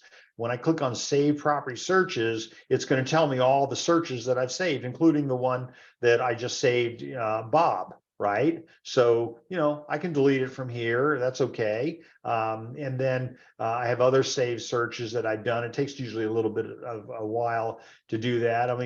This one's open right now, so it won't let me delete it. Save the search for Kevin Burke. Let's delete that one. You see what I'm doing? But just remember, once you delete it, you can't get it back. So once it's gone, it's gone. So that's what I'm going to get when I go under save property searches. Again, here, I got one more thing, a listing card. Let me show you listing card. So the listing card is where I've saved the hypothetical listings. So this is it right here, and there are 34 of them in there, right? And here they all are, something the client's not going to see. Okay, but let's take a look at the listing. So I want to get out of this really fast, and then I want to I'll come back and clean all this up later, but let's get rid of that. Let's go to a listing, and we're going to go in here, and we're going to pull up why didn't it pull up the other one? Okay, well, anyway, it pulled up Decker. So in this part here, I can associate a contact to this property. Okay, so again, here's what I did. I went to the listing I currently have, and I said select an action. I've got a whole bunch of things I can do in here, but what I want to do is associate the contact. Now, unfortunately, I'm in my brain, I'm trying to remember the contact person. Activity report. If you haven't done that before, that's always interesting. You know, here's all the traffic that property is getting. And this is the one on Decker. That's getting a lot of traffic. It's got one person who saved it as a favorite. Now all this starts to make sense. 60 client hits, 49 unique hits, which means, you know, that 11 people came back for a second look at it. And that's just there. Okay. So again, I want to go back over here and I want to associate it with a contact, and I want that to be state.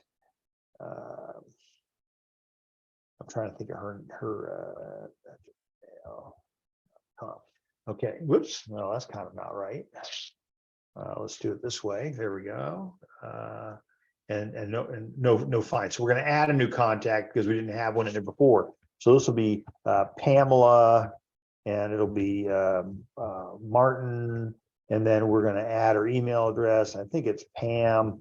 I'm not really sure. Anyway, so if you're Pam Real Estate at Gmail, I apologize if you're not Pam. So I can go ahead and I can save this. It can send them, it'll send, I've created the contact, and then I'm going to save and continue. So I'm associating the contact with this property. Does everybody see how I'm doing that? I'm doing that this way without going over to contacts. I just go into the listing.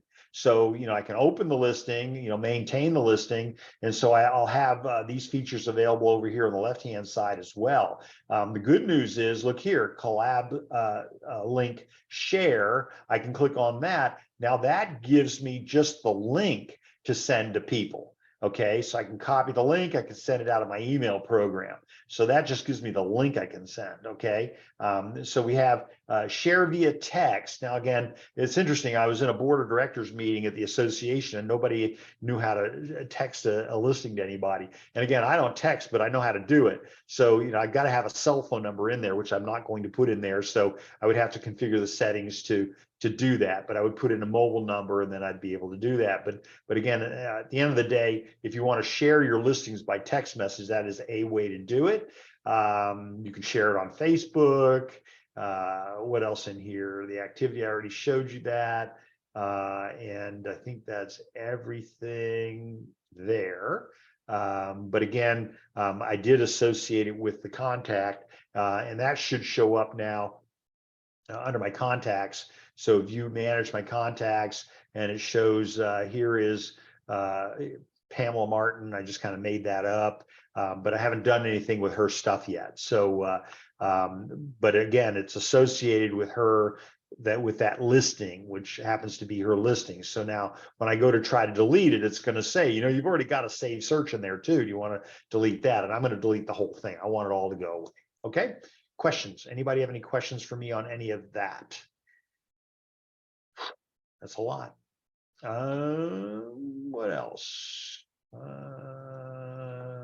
a minute. Who's missing? Somebody left me. Linda?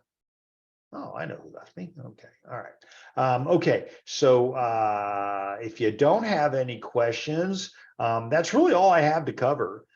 We talked about getting there and creating a new contact. We talked about managing existing contacts. Reverse prospecting, I said to you earlier, was that part where a person that puts a listing in, if they go in and look at reverse prospecting, they can see whoever has a buyer that has a need that would associate them with this property. And so you see, I have a whole list of them, and I've got 4 pages of a list with them. A lot of these I can probably delete. Some of these are long gone. That one right there, 1874 Hardin, that belonged to a real estate attorney that was a client of mine. And so, and I got some properties from back in 2001, 2011, yeah, 2011, probably 2011. So, and then the one last thing I wanted to show you under contacts is right over here. If you've ever wondered where the messages that you have sent have gone, it's right here. You click on sent messages and it'll give you a list. So they're retained for 2,585 days. That's a long time. Automated emails are only kept for 100 days. And so here they all are. All the messages that we sent today. And again, I've got 3 pages of messages, expiring listing, all that kind of stuff. So does everybody follow me? That's where you find all those. You find it under contacts. I don't know why, it just is.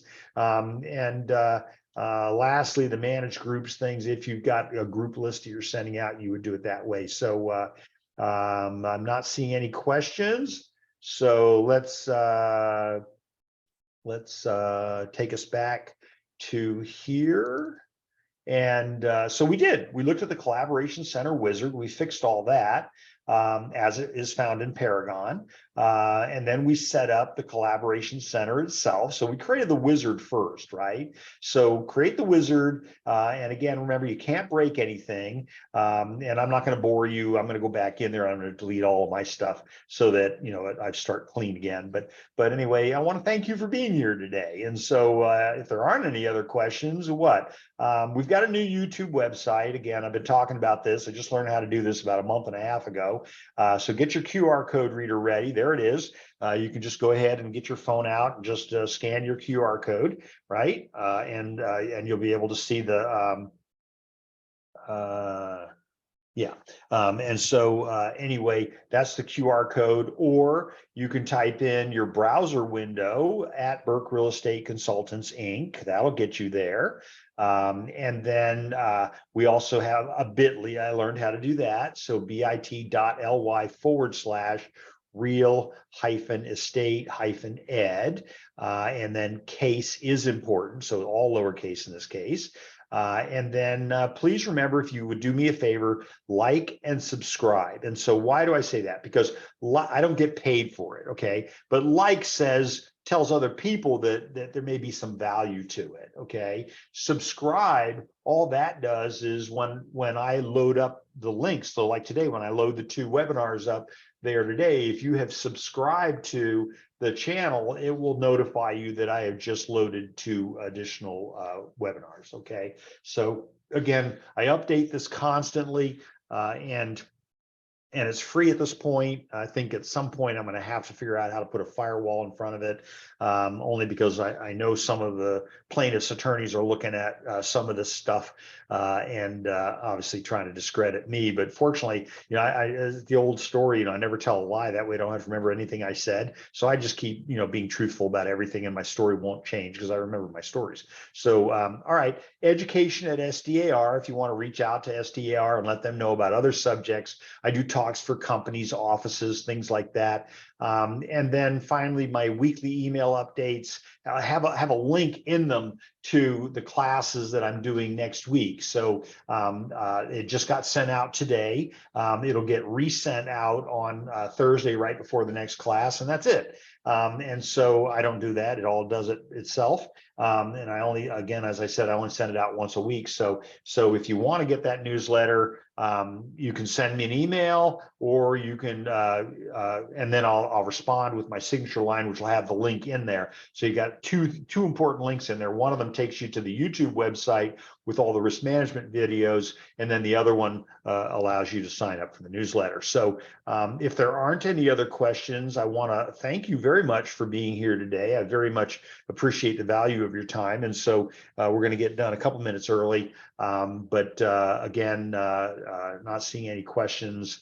Again, I want to thank you for being here. As we say from my hometown of Del Mar, I look forward to seeing you around the track. Take care, everybody. Have a great day today. Bye-bye now.